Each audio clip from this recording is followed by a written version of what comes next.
कल्पना कीजिए हर एक सेकंड में 10 क्विंटिलियन हाइड्रोजन बॉम्ब एक साथ फट रहे हैं। ये इतनी ज्यादा ऊर्जा है कि हमारा दिमाग इसे शायद ठीक से समझ भी नहीं सकता। तो सवाल ये है कि आखिर ये ब्रह्मांडीय आतिशबाजी हो कहाँ रही है और क्यों हो रही है। हाँ, और क्यों हो रही है। तो आज हम इसी गुत्थी को सुलझाने की कोशिश करेंगे। हमारे हाथ साइंस डेली का एक लेख लगा है जो जेम्स वेब स्पेस टेलीस्कोप की एक ताज़ा और बहुत ही हैरत अंगेज खोज के बारे में बताता है। ये खोज VV340A नाम की एक पास की आकाशगंगा से जुड़ी है और जो कुछ वहां हो रहा है वो ब्रह्मांड के बारे में हमारी समझ को मतलब एक तरह से चुनौती दे रहा है। बिल्कुल। और ये खोज इस बात का एक जीता जागता सबूत है कि एक सुपरमैसिव ब्लैक होल जो किसी आकाशगंगा के दिल में बैठा होता है, वो सिर्फ चीजों को निगलता नहीं है। अच्छा। वो अपनी ही आकाशगंगा के लिए कितना विनाशकारी और नाटकीय हो सकता है, ये हमें देखने को मिल रहा है। ये एक तरह से अपनी ही दुनिया को बनाने और बिगाड़ने की ताकत रखता है। ठीक है, तो इस ब्रह्मांडीय जासूसी कहानी को शुरू से शुरू करते हैं। जब खगोलविदों ने जेम्स वेब टेलीस्कोप से इस आकाशगंगा की तरफ देखा तो उन्हें असल में दिखा क्या? उन्हें कुछ ऐसा दिखा जिसकी उम्मीद किसी को भी नहीं थी।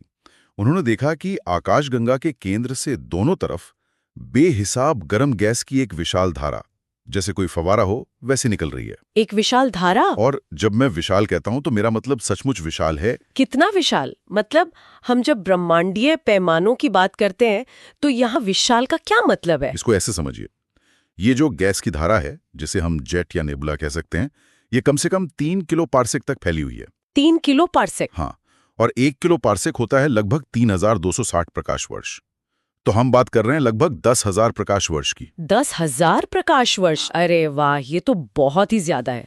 हाँ, पर यहाँ सबसे हैरान करने वाली बात यह है कि जिस आकाशगंगा से ये निकल रही है, उसकी अपनी मोटाई भी लगभग 3 किलो पार्सेक की है। क्या कह रहे हैं? हाँ, तो आपके सोर्स में जो उपमा दी गई है वो एकदम सटीक बैठती है।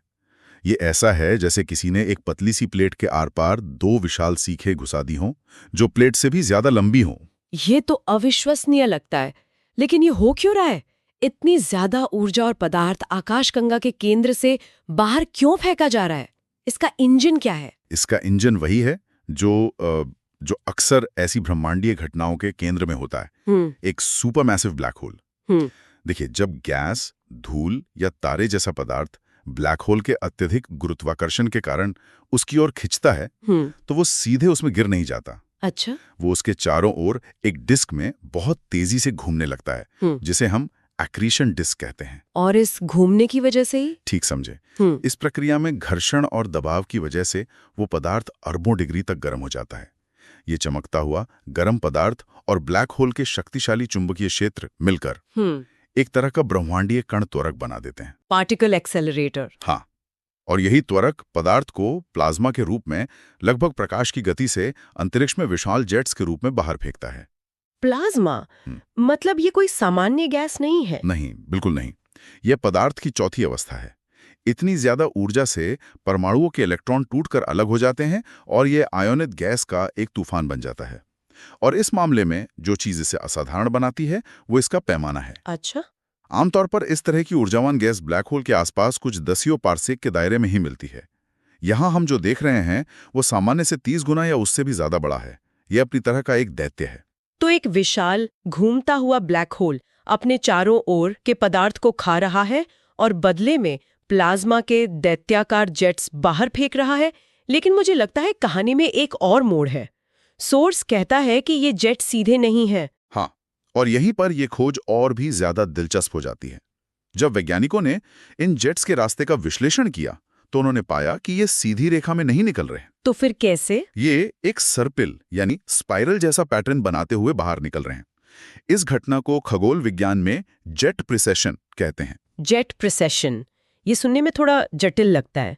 इसे आसान भाषा में कैसे समझ सकते हैं? इसकी सबसे अच्छी तुलना एक घूमते हुए लट्टू से की जा सकती है। लट्टू से? हाँ, जब आप एक लट्टू को घुमाते हैं तो वो अपनी धुरी पर तेजी से घूमता है, लेकिन साथ ही उसकी धुरी भी धीरे धीरे एक शंकु के आकार में घूमती है। वो थोड़ा लड़खड़ाता है ना? हाँ हाँ, बिल्कुल। ब्लैक होल के जेट्स के साथ भी ठीक यही हो रहा है।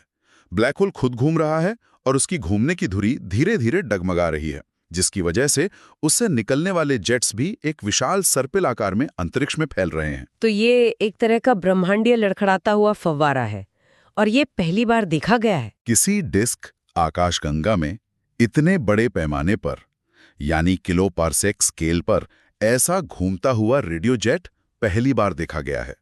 ये अपने आप में एक अभूतपूर्व अवलोकन है। कमाल है। और अगर हम इसे बड़ी तस्वीर से जोड़कर देखें तो ये घूमता हुआ जेट एक विशाल ब्रह्मांडीय बगीचे के स्प्रिंकलर की तरह काम कर रहा है। स्प्रिंकलर? हाँ, लेकिन ये पानी नहीं बल्कि अत्यधिक ऊर्जावान प्लाज्मा फेंक रहा है। और जैसे जैसे ये घूमता है, ये अपने रास्ते में आने वाली आकाशगंगा की गैस और धूल से टकराता है। और उस टक्कर का नतीजा क्या होता है? जबरदस्त गर्मी। इस टक्कर से आसपास की सामग्री लाखों डिग्री सेल्सियस तक गर्म हो जाती है और इसी से बनती है coronal line gas. Coronal line gas, ये नाम सुना सुना सा लग रहा है। हाँ, ये नाम हमारे सूर्य के कोरोना से प्रेरित है, जो उसकी सबसे बाहरी अत्यधिक गर्म परत है। एक मिनट, यहीं पर मुझे एक बात समझ नहीं आ रही। आपने कहा कि ये कोरोनल गैस ब्लैक होल के बहुत करीब पाई जाती है, जहां ऊर्जा सबसे ज्यादा होती है, लेकिन यहाँ ये आकाशगंगा के बाहर मिल रही है, हजारों प्रकाश वर्ष दूर। ये तो विरोधाभासी लगता है। आपका सवाल बिल्कुल सही है और यही इस खोज का सबसे चौंकाने वाला पहलू है। अच्छा, इसे आकाशगंगा के बाहर इतनी दूर पाया जाना लगभग अनसुना था। ये हमें दिखा रहा है कि ब्लैक होल का प्रभाव उसके तत्काल आसपास के क्षेत्र से कहीं ज्यादा दूर तक फैल सकता है। और ये कोरोनल गैस इतनी गर्म होती है कि ये सामान्य ऑप्टिकल टेलीस्कोप को दिखाई ही नहीं देती। ये ब्रह्मांडीय अदृश्य स्याही की तरह है, जिसे सिर्फ जेम्स वेब जैसे खास इंफ्रारेड जासूस ही पढ़ सकते हैं। और ये सब करते हुए ये कितनी ऊर्जा छोड़ रहा है? हम शुरुआत वाले आंकड़े पे वापस आते हैं। हाँ, हर सेकंड 10 क्विंटिलियन हाइड्रोजन बम के विस्फोट के बराबर। ये कोई छोटा मोटा आंकड़ा नहीं है। ये इतनी ऊर्जा है जो पूरी आकाशगंगा के वातावरण को, उसके भाग्य को हमेशा के लिए बदल रही है। यह अविश्वसनीय है। ये पूरी तस्वीर इतनी जटिल है। एक घूमता हुआ जेट, अदृश्य गर्म गैस, एक विशाल पैमाना। मुझे यकीन नहीं होता कि ये सब किसी एक टेलीस्कोप ने देख लिया होगा। इसे एक साथ कैसे जोड़ा गया?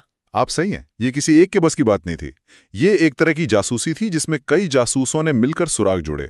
एक ब्रह्मांडीय जासूस एजेंसी का काम था यह। ब्रह्मांडीय जासूस एजेंसी? तो इस एजेंसी में कौन कौन था? मुख्य जासूस जिसने सबसे बड़ा सुराग खोजा वो था जेम्स वेब स्पेस टेलीस्कोप यानी JWST। उसकी खासियत है उसकी इंफ्रारेड दृष्टि। आकाशगंगा धूल के घने बादलों से भरी होती है जो सामान्य रोशनी को रोक लेते हैं, एक पर्दे की तरह। JWST इस धूल के पर्दे के पार देख सकता है और इसी क्षमता की वजह से हम उस अत्यधिक गर्म अदृश्य कोरोनल गैस को देख पाए। तो JWST के बिना हम ये जान ही नहीं पाते? बिल्कुल, हम इस कहानी का दिल ही नहीं जान पाते। ठीक है, तो JWST ने हमें गर्म गैस दिखाई। बाकी के दो जासूस कौन थे? दूसरा था न्यू मैक्सिको में स्थित कार्ल जी जैंस्की वेरी लार्ज एरे यानी VLA। इसे आप इस ऑपरेशन के कान कह सकते हैं। कान? हाँ, रेडियो टेलीस्कोप की खूबी यह है कि वे उन चीजों को सुनते हैं जो चमकती नहीं हैं। प्लाज्मा जेट से रोशनी नहीं निकलती, लेकिन वे शक्तिशाली रेडियो तरंगे छोड़ते हैं। VLA ने इन्हीं रेडियो तरंगों को पकड़ा और हमें उस अदृश्य इंजन को दिखाया जो उस पूरी तबाही को हवा दे रहा था। तो JWST ने नतीजा देखा और VLA ने उस नतीजे का कारण। बहुत खूब। और तीसरा जासूस था हवाई में स्थित केक 2 टेलीस्कोप। इसे आप टीम का इतिहासकार कह सकते हैं। इतिहासकार? हाँ, क्योंकि केक टेलीस्कोप ने कुछ और ही देखा। उसने आकाशगंगा से और भी दूर लगभग 15 किलो पारसेक तक फैली हुई ठंडी गैस का पता लगाया। वैज्ञानिक इसे एक जीवाश्म रिकॉर्ड मान रहे हैं। जीवाश्म रिकॉर्ड? मतलब ब्लैक होल अपने पिछले कारनामों के सबूत पीछे छोड़ जाता है। बिल्कुल। ये ठंडी गैस इस बात का सबूत है कि ये पहली बार नहीं है जब इस ब्लैक होल ने ऐसा उपद्रव मचाया है।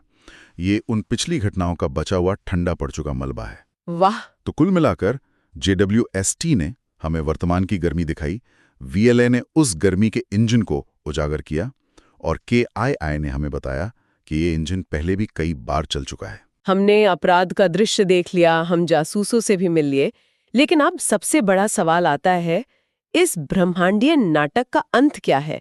इस आकाश गंगा का भविष्य क्या है? क्योंकि ये सिर्फ एक खूबसूरत नजारा नहीं है, जैसा कि आपने कहा, ये विनाशकारी है। हाँ, इसका प्रभाव बहुत गहरा और एक तरह से दुखद है। ये सिर्फ एक खूबसूरत ब्रह्मांडीय आतिशबाजी नहीं है, ये एक धीमी गति से हो रही हत्या है। हत्या? आप किसका जिक्र कर रहे हैं? आकाशगंगा की तारे बनाने की क्षमता का। देखिए, नए तारे ठंडी गैस के घने बादलों से बनते हैं। ये ब्लैक होल जो कर रहा है वो ये है कि वो इस ठंडी गैस को, जो तारे बनाने का कच्चा माल है, या तो लाखों डिग्री तक गर्म कर दे रहा है या फिर उसे पूरी तरह से आकाशगंगा से बाहर फेंक दे रहा है। तो मतलब ये ब्लैक होल एक ब्रह्मांडीय तानाशाह की तरह काम कर रहा है। ये तय कर रहा है कि इसकी आकाशगंगा में नए तारे पैदा होंगे या नहीं। अरे, ये सिर्फ गैस नहीं फेंक रहा, ये अपनी आकाशगंगा का भविष्य ही मिटा रहा है। सोर्स के अनुसार ये हर साल इतनी गैस बाहर निकाल रहा है जिससे 19 सूर्य जैसे तारे बन सकते थे। ये प्रक्रिया तारे बनने की प्रक्रिया को प्रभावी ढंग से बंद कर रही है। ये सोचना ही डरावना और आकर्षक है कि किसी आकाशगंगा का दिल ही उसकी मौत का कारण बन सकता है। ये हमें एक जरूरी सवाल पर लाता है। हमारी अपनी आकाशगंगा मिल्की वे, क्या हमारे घर में भी ऐसा कुछ हो सकता है? ये एक बेहतरीन सवाल है। अच्छी खबर यह है कि अभी तो नहीं। अच्छा। हमारे केंद्र का ब्लैक होल, जिसे सेजिटेरियस ए कहते हैं, अभी काफी शांत है। वो अभी सो रहा है, लेकिन सबूत बताते हैं कि वो हमेशा से ऐसा नहीं था। मतलब हमारे ब्लैक होल का भी एक हिंसक अतीत रहा है। हाँ, खगोलविदों को ऐसे पुख्ता संकेत मिले हैं कि लगभग 20 लाख साल पहले हमारे ब्लैक होल ने भी कुछ ऐसी ही घटना का अनुभव किया था। शायद कोई बड़ा गैस का बादल या तारा उसके बहुत करीब आ गया होगा, जिससे उसने निगल लिया और फिर ऊर्जा के विशाल बुलबुले अंतरिक्ष में फेंके, जिन्हें फर्मी बबल्स कहते हैं। बिल्कुल। 20 लाख साल पहले, इसका मतलब है उस समय हमारे पूर्वज जैसे कि होमो इरेक्टस अफ्रीका में घूम रहे थे। ये सोचना ही कमाल है कि उस वक्त रात का आसमान आज से कितना अलग दिखता होगा। बिल्कुल। उन्होंने शायद रात के आकाश में इस घटना की चमक देखी होगी, आकाशगंगा के केंद्र से आती हुई एक रहस्यमयी विशाल रोशनी। वो शायद नहीं जानते होंगे कि वो क्या देख रहे हैं, लेकिन उन्होंने उसे देखा जरूर होगा। ये हमें याद दिलाता है कि ब्रह्मांड स्थिर नहीं है। तो आज हमने एक ऐसी खोज की गहराइयों को समझा जो वाकई ब्रह्मांड के बारे में हमारी सोच को बदल रही है। एक लड़खड़ाता हुआ ब्रह्मांडीय स्प्रिंकलर, आकाशगंगा से हजारों प्रकाश वर्ष दूर बहती हुई अदृश्य गर्म गैस, और एक ब्लैक होल जो अपनी ही आकाशगंगा में नए सितारों के जन्म को रोक रहा है। हाँ, और ये सिर्फ एक अकेली आकाशगंगा की कहानी नहीं है। ये हमें उस बड़ी पहेली को सुलझाने में मदद करती है कि आकाशगंगाएं कैसे विकसित होती हैं और उनके केंद्र में बैठे ब्लैक होल उनके भाग्य को कैसे नियंत्रित करते हैं। ये खोज भविष्य के अध्ययनों के लिए एक नया रास्ता खोलती है। और ये हमें एक बहुत ही दिलचस्प विचार के साथ छोड़ जाता है।